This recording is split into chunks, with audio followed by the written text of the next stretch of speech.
Bonsoir à tous, bienvenue dans ce bref tour du monde. Le dossier de la rédaction de RTI2 s'intéresse ce dimanche aux problèmes de caution et avance élevée de maisons. Un véritable casse-tête pour les locataires, car en 5 ans de cherté de la vie, l'obtention d'une maison à louer en Côte d'Ivoire est devenue de plus en plus difficile à cause du coût excessif des cautions et avances de maisons exigées par certains propriétaires. Et ce, malgré l'existence de la loi numéro 2018-575 du 13 juin 2018 relative au bail à usage d'habitation qui stipule que les sommes à verser par les locataires aux bailleurs sont de 2 mois de caution et de 2 mois d'avance sur le loyer.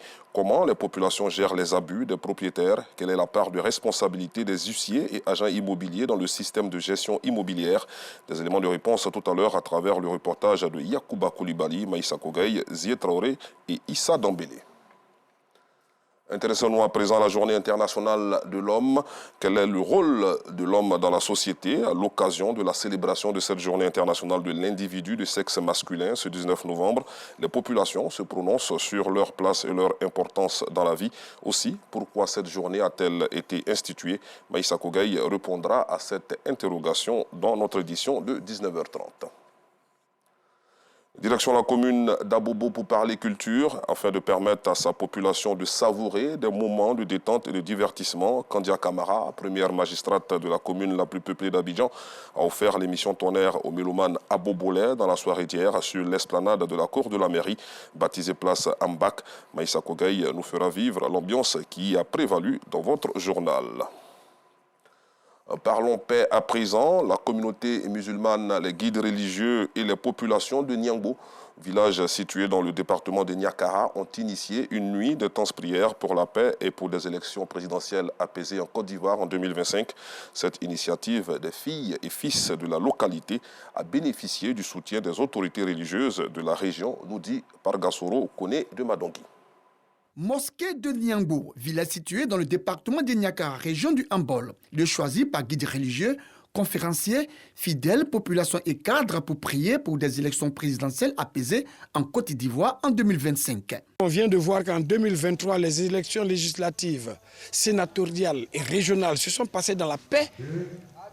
On attend pour 2025 les présidentielles et les législatives doivent se passer dans la paix.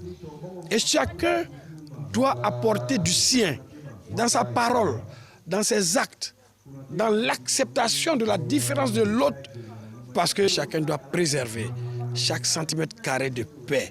Le message des conférenciers et des guides religieux reçus 5 sur 5 par population, fidèles musulmans et parrains. Tous s'engagent à être des pions essentiels pour le renforcement de la paix et de la stabilité dans leur région. Nous commençons déjà à préparer une élection vraiment très apaisée en 2025.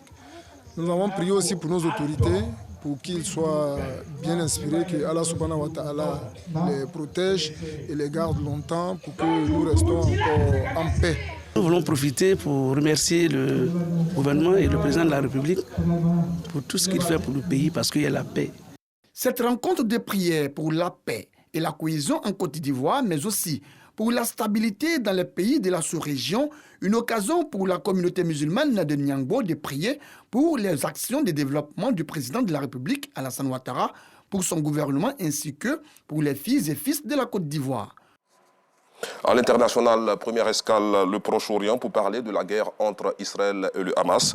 Plus de 30 bébés prématurés ont été évacués du plus grand hôpital de la bande de Gaza pour être transférés vers l'Égypte, a annoncé ce dimanche le directeur général des hôpitaux du territoire palestinien au moment où l'armée israélienne continue à étendre ses opérations contre le Hamas. Par ailleurs, les négociations se poursuivent pour obtenir une libération d'otages aux mains du Hamas au 44e jour de la guerre déclenchée par l'attaque sans précédent du mouvement islamiste palestinien sur le sol israélien. Toujours à propos de cette crise Israël-Hamas, des milliers de personnes se sont réunies ce dimanche à Paris à l'occasion d'une marche silencieuse et apolitique pour la paix au Proche-Orient. L'événement organisé à l'appel d'un collectif de 600 personnalités du monde de la culture s'est élancé de l'Institut du monde arabe pour rejoindre le musée d'art et d'histoire du judaïsme. Terminons ce flash en Argentine. Le pays sud-américain en crise vote pour élire son prochain président. Près de 36 millions d'Argentins sont appelés aux urnes ce dimanche pour la présidentielle. Le ministre de l'économie, Sergio Massa, fait face au candidat anarcho-capitaliste Javier Milei. Les premiers résultats officiels sont attendus cette nuit. Je vous retrouve à 19h30.